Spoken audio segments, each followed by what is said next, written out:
Tratemos então do artigo 155-A do Código Tributário Nacional. De acordo com o artigo 155-A do Código Tributário Nacional, o parcelamento será concedido na forma e condição estabelecidas em lei específica. Salvo disposição de lei em contrário, o parcelamento do crédito tributário não exclui a incidência de juros e multas.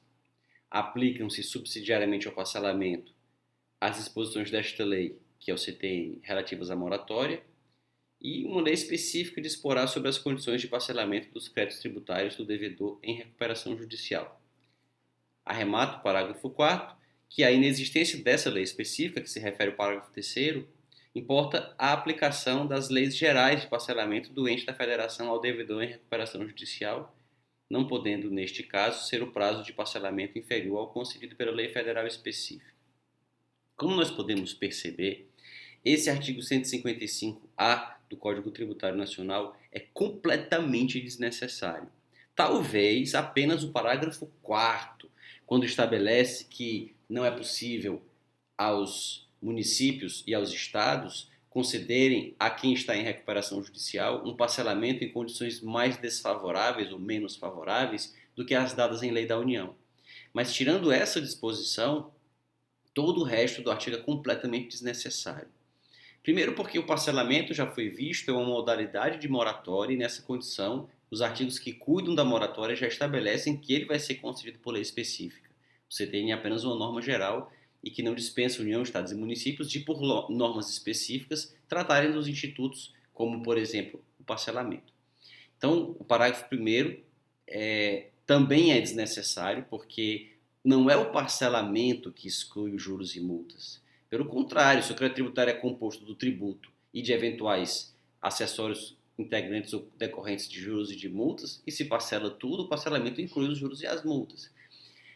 Na verdade, o parágrafo 1º veio para tentar afastar uma disposição jurisprudencial. Na época em que essas disposições foram incluídas no CTN, elas foram inseridas no CTN pela Lei Complementar 104 de 2001, nessa época havia uma discussão sobre se o parcelamento poderia levar, se decorrente de uma denúncia espontânea, se poderia levar à exclusão de multas e juros. Ou seja, se o contribuinte fizesse uma denúncia espontânea, o sujeito passivo fizesse uma denúncia espontânea, nos termos do artigo 138 do CTN, que já foi comentado, e em vez de pagar integralmente à vista o crédito, se ele fizesse um parcelamento, se seria possível ainda assim fazer jus à denúncia espontânea, ou seja, à exclusão da responsabilidade pelas multas.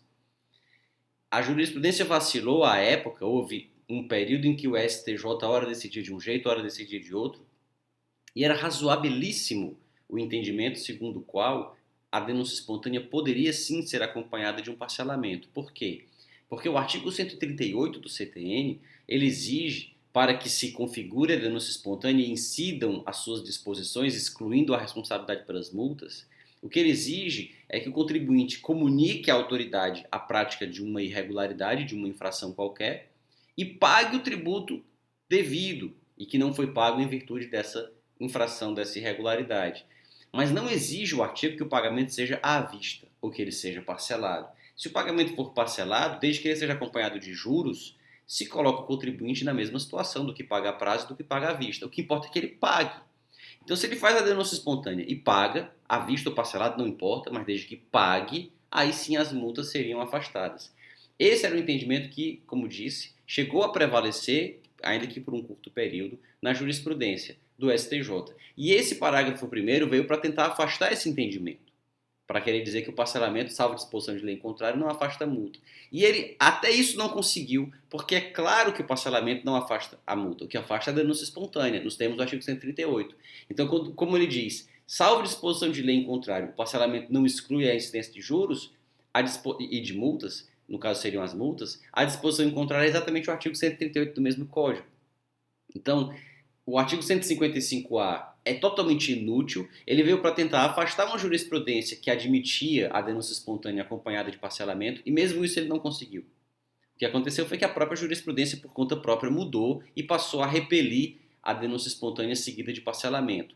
Deu-se, como se viu no comentário ao artigo 138, a interpretação mais restritiva possível àquele artigo para amesquinhar ao máximo a eficácia de um instituto tão importante para a boa-fé, para a rigidez e a legitimação da relação tributária.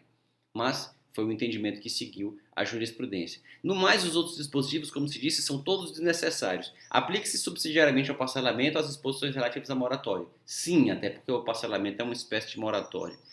A lei específica disporá sobre parcelamento para quem está em recuperação judicial. Sim, uma lei específica pode dispor sobre qualquer tipo específico de parcelamento em qualquer situação, inclusive para os que estão em recuperação judicial. E se não tiver uma lei específica, se aplica a lei geral. É uma consequência da própria teoria geral do direito e da própria lógica. Se afasta ou se não existe uma previsão mais específica, aplica-se a previsão geral, que inclui aquela que seria alcançada pela mais específica também. Então são disposições que pouco ou nada acrescentam ao Código Tributário Nacional, mas que foram trazidas por essas razões. Os parágrafos 3º e 4º, na verdade, foram incluídos pela Lei 118, que foi a lei que supostamente visou adaptar o CTN à Lei de Falências, a atual Lei de Falências, e as outras disposições tinham sido incluídas pela Lei 104, mas todas elas, como se viu, são totalmente desnecessárias, salvo, talvez, em parte, o parágrafo 4º, pelas razões indicadas. Se tiver gostado desse vídeo, não se esqueça de curti-lo, de se inscrever no canal para acompanhar os próximos e de deixar aqui na caixa de comentários o que gostaria de ver tratado em outros vídeos. Até lá!